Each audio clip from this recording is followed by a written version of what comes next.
Welcome back to La La Land on CRN Digital Talk. I am Brett Chapin, and we're talking with two Los Angeles artists today, Brett Ryback and Daniel Franzese. And Daniel, shifting over to you. Oh, well, finally. Yeah.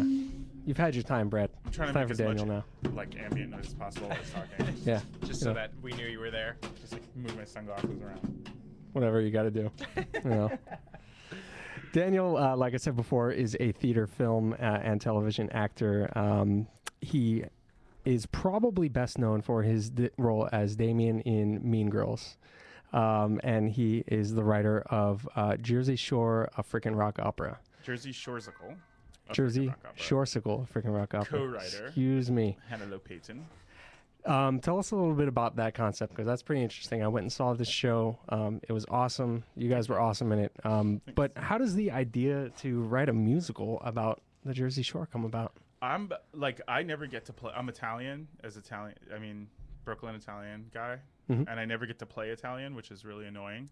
And I also don't get to do musical theater that often. Uh-huh. So I was like, I want to do an Italian musical. Okay. All right. I had thought about different ways to sort of like incorporate myself into doing different Italian characters, stuff I've done at like UCB and things like that. And then I met my writing partner at the bar next to UCB, and she was like, "Oh, I'm doing this musical," and I'm like, "You write musicals?" And she's like, "Yeah, do you want to be in it?" And I couldn't because of scheduling, but I was like, "Hey, I have another idea." And immediately, I just was like, what about Jersey Shore, the musical? Jersey Shoresicle, we'll call it. And I'll play Ronnie and you'll play Sammy. And she was like, yes. And it just went that fast. Like, we met, we wrote the outline. We did it for Quick and Funny Musicals, which is tonight, actually, at UCB, where they do 4 15-minute musicals. So we wrote a 15-minute version. We scaled down our musical for the show, and it was so fun. It's like a race.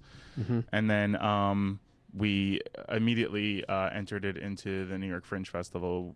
And then when we got accepted, we finished fleshing it out to be the full-length version that it is now. And we're still sort of adding and adjusting. And but then the Fringe was amazing. I mean, we had a great run here at the Bootleg Theater, 7 weeks, and we sold out and turning people away. It was really fun to have that. I mean, I was just like, I just want to sell the amount that we need to do to like break even on the theater, like the first night. And then when I heard we were sold out, I was like, whoa, it's going to be fine. Yeah. And then we just kept selling out. And then that was exciting and fun. And, you know, we got to work with a whole bunch of great, awesome, different people. We have a different guest star. Each show play the grenade, the ugly girl. So guys and girls, we had like Jason Ritter and Brendan Sexton III, and like all these awesome actors come in and play with us, and it was really fun. And then we went to New York and we did the Fringe Festival, where we won Best Ensemble and got an extension off Broadway, and that was really great and fun. And now we're back in LA, bringing it back home, trying to keep some more original musical theater going on in Los Angeles. So absolutely. And you guys are starting previews in January, I believe you said? We are going to have a couple of benefit performances that only if you're on the website you will hear about. Okay. Like special benefit performances to help supply the money back to the actors who have funded themselves to go out to New York. So it's extra special because you get to help the cast by being there, as well as getting to see a great show. So everyone's going to be real appreciative, like to give you a great performance. And then we're going to open and run, indefinitely. Cool. We're going to be at the Hayworth Theater this year, so check us out at jerseyshoresicle.com. jerseyshoresicle.com. Yeah. And people can also find out information about you at What's Up Danny on Twitter, right? Yeah, well, at least lead you to some. I mean, either my blog, my performances, like whatever, either my my Facebook little like me page on Facebook, and then my my Twitter is where people can find out about the Danny Haps, like what's going down. Awesome. And you actually, when we announced that you were coming in, we had a couple of people email us and let us. Just a couple? Where's everybody doing? Yeah, it's just a couple. I think Brett got more emails. I don't know. Oh yeah, right. Yeah. Okay, we'll see. But people emailed us and said how great you were as Cousin Derek in Bully. Do you want to talk a little bit about that experience? That was a pretty intense movie, pretty heavy. Made by the producers of Kids, I believe. Well, the director, yeah. Or the director of Kids. Right. It was an intense experience. It was my first film. I never even held a screenplay. I was a musical theater actor. I never, I was doing regional theater and stuff, and a couple of Broadway tours, but I never even auditioned for a movie. And then I was singing in this club that they were location scouting in. And they were like, "Oh, we're making a movie." I'm like, "I'm an actor." And they were like, "Really?" They're like, "'Cause you kind of look like this guy, and you should, maybe read for us." And I was like, "I'm totally down." And I mean, long story short, because it's a really long story, but I ended up going in for the audition, and the casting director, Carmen Cuba, just basically was like, "You're really close to getting this. Like, this is very much like you. We like what you did. Like, you've just got to like really work hard on it because Larry doesn't like you." Because I met him and I was such a big fan of kids that I did that thing you're not supposed to, and pay attention, anybody that's listening, and that you're not supposed to do, and like run up to people and like tell them all their lines and like go crazy and like all that stuff and like really like make a big deal.